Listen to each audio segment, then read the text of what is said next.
حضرت عمر رضی الله عنه بازار له راووتی، یو څه یا ماجت له راووتی، په لار کې یو چا غنم ایښي وو، وریځې ایښې وې، دا رقم نور خوراکي شیان یې ایښي وو.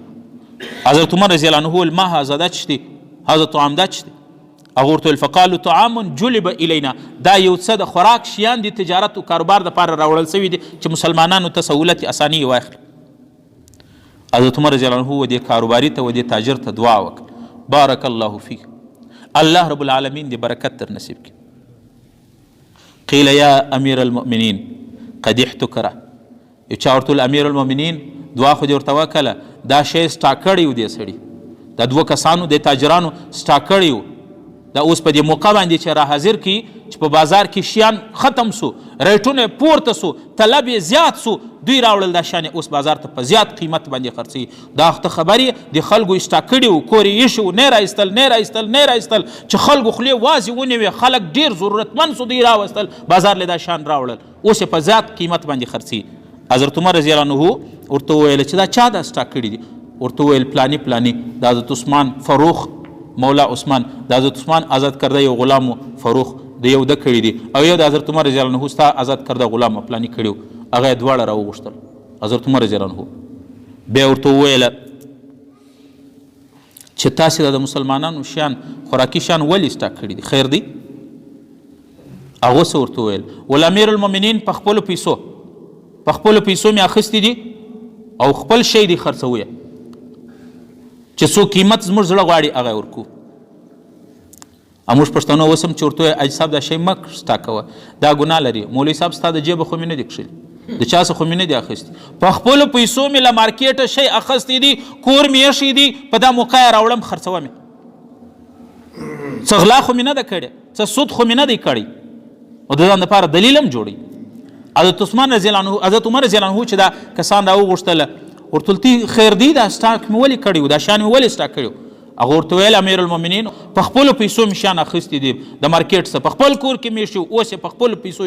خپل شی خرڅوو، په دې کې د چا څه دغه ده؟ حضرت عمر رضی الله عنه ورته وویله ول نو واورئ، پیغمبر علیه الصلاة والسلام فرمایي من احتکر علی المسلمین طعامهم ضرب الله بالافلاس والجزام، کم سړی چې د مسلمانانو دپاره د مسلمانانو مالونه سټاکوي کور ته ږدي په دې نیت چې ریټونه زیات سي، طلب یې زیات سي، د خلکو ضرورتونه زیات سي، په زیات قیمت یې بیا خرڅ کړي، پیغمبر علیه السلام وایي دغسې انسان ته به الله رب العالمین مفلسي ورکړي، افلاس تنګ دستي به ورکړي، او په دې باندې به د جزام او د کوړ بیماري داسې لا مهلکه لا علاج بیماری به خدای ورکړي. فروخ هغه ویل فقال الفروخ عند ذلك اعاهدك واعاهد الله ان لا اعود ابدا. امیر المؤمنین چې دا حدیث دی راته ووایي، دا خبره دی، مسلمان خو هغه دی چې خبره د دین واوري، د رسول الله خبره واوري، پر هغه ځای باندې توبه وباسي. فروخ ویل امیر المؤمنین خبر نه ولم، اول د الله څخه معافي غواړم، بیا ستا څخه معافي غواړم، د مسلمانانو څخه معافي غواړم، اول د الله سره عهد وقول کوم، بیا به زه داسې سټاک نه وکم، دا شی به نه کښېږدم. حضرت عمر رضی الله عنه دعا ورته وکړه. وابل ته یې وویل چې د ده آزاد کرده غلام، هغه ته ویل، هغه بیا دا جواب ورکړي ول امیر المؤمنین څه غلا مې نه ده کړې، سود مې نه دی کړی، په خپلو پیسو مې شی رانیولی و، کور مې ایښی دي، اوس یې په خپلو پیسو رانیولی شی په مسلمانانو په عامو خلکو باندې خرڅوم، په دې کې څه هغه دی؟ حضرت امیر المؤمنین حضرت عمر رضی الله عنه ورته ویل ما د رسول الله خبره درته وکړه، نور ته پوهېږې کار دې پوهېږې، وما علینا الا البلاغ، ما درته وویل.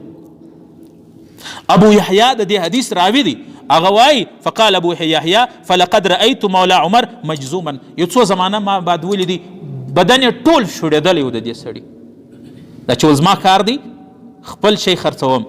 زما په شي کې د چا کار دی،